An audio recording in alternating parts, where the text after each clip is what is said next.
नमस्कार. माहितीदर्शक पंढरपूरकर या यूट्यूब चॅनलमध्ये आपल्या सर्वांचे सहर्ष स्वागत आहे.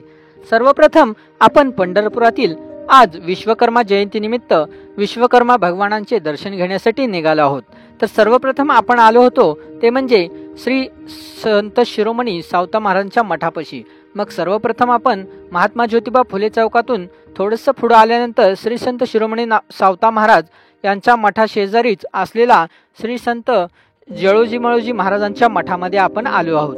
मग जळोजी मळोजी महाराजांच्या मठामध्ये आपण विश्वकर्मा यांच्या भगवानांचे दर्शन घेणार आहोत. मग सर्वप्रथम आपण थोडीफार माहिती बघूया. भगवान विश्वकर्मा हे हिंदू धर्मातील एक महत्त्वाचे आणि आदरणीय दैवत आहेत. त्यांना देवांचे शिल्पकार, वस्तुकार आणि अभियंता म्हणून ओळखले जाते. हिंदू पौराणिक कथेनुसार त्यांनी संपूर्ण विश्वाची विविध नगरांची, राजवाड्यांची आणि देवतांच्या शस्त्रांची निर्मिती केली. म्हणूनच त्यांना सृजनशीलतेचे आणि निर्मितीचे दैवत असे म्हटले जाते. त्यांचा जन्म काही ग्रंथानुसार भगवान विश्वकर्मा हे वसुदेव आणि अंगारिकासी याचे पुत्र आहेत. स्कंद पुराणानुसार धर्म ऋषींचे 8वे पुत्र प्रभास यांची विवाह बृहस्पती ऋषींच्या भगिनी भुवना बृहस्पती दिनी यांच्याशी झाला होता आणि त्यांचे पुत्र विश्वकर्मा आहेत. काही ठिकाणी त्यांना ब्रह्मदेवाचा मानसपुत्र मानले जाते. त्यांचे प्रमुख निर्मिती कार्य भगवान विश्वकर्मा यांनी अनेक वास्तू निर्मिती केली. त्यापैकी खालील आपण एकान दुसरे सांगतो. सोनेरी लंका म्हणजे त्यांनी तयार केलेली होती.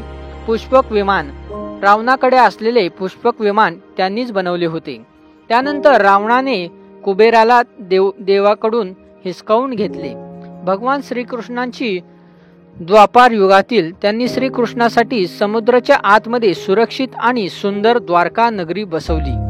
पांडवांसाठी त्यांनी इंद्रप्रस्थ शहर आणि त्यांचा मायावी महाल तयार केला होता. भगवान शिवांसाठी शक्तिशाली त्रिशूळ त्यांनीच बनवला होता. भगवान विष्णूंचे सुंदर असे प्रसिद्ध सुदर्शन चक्र त्यांनीच बनवले होते. यमराजांचा दंडही त्यांनीच घडवला होता. विश्वकर्मा यांची जयंती वर्षातून 2 वेळेस साजरी केली जाते. काही ठिकाणी कन्या संक्रांती दिवशी, ज्या दिवशी सूर्य कन्या राशीत प्रवेश करतो, त्यांची पूजा केली जाते. हा दिवस साधारणपणे 17 सप्टेंबरच्या आसपास असतो. काही ठिकाणी माघ महिन्यात माघ शुद्ध त्रयोदशीला विश्वकर्मा जयंती साजरी केली जाते. या दिवशी कामगार, व्यावसायिक, अभियंते आणि उद्योजक आपापल्या कामाची साधने, यंत्रे, अवजारे आणि वाहने यांची पूजा करतात. असे मानले जाते की असे केल्याने त्यांच्या कामात यश, प्रगती प्राप्त, समृद्धी होते. अशा प्रकारे आपण विश्वकर्मा महाराजांच्या भगवानांची दर्शन घेतले आहोत. आणि तुम्ही बघू शकता अतिशय सुंदर प्रकारे हे पंढरपुरातील जळोजी मळोजी महाराजांच्या मठामध्ये सुंदर अशी विश्वकर्मांची पंचमुखी अशी सुंदर अशी मूर्ती आपल्याला दिसते. तुम्ही दर्शन नक्कीच घ्या आणि व्हिडिओ आवडल्यास नक्की फॉलो करा, सबस्क्राईब करा चॅनलला.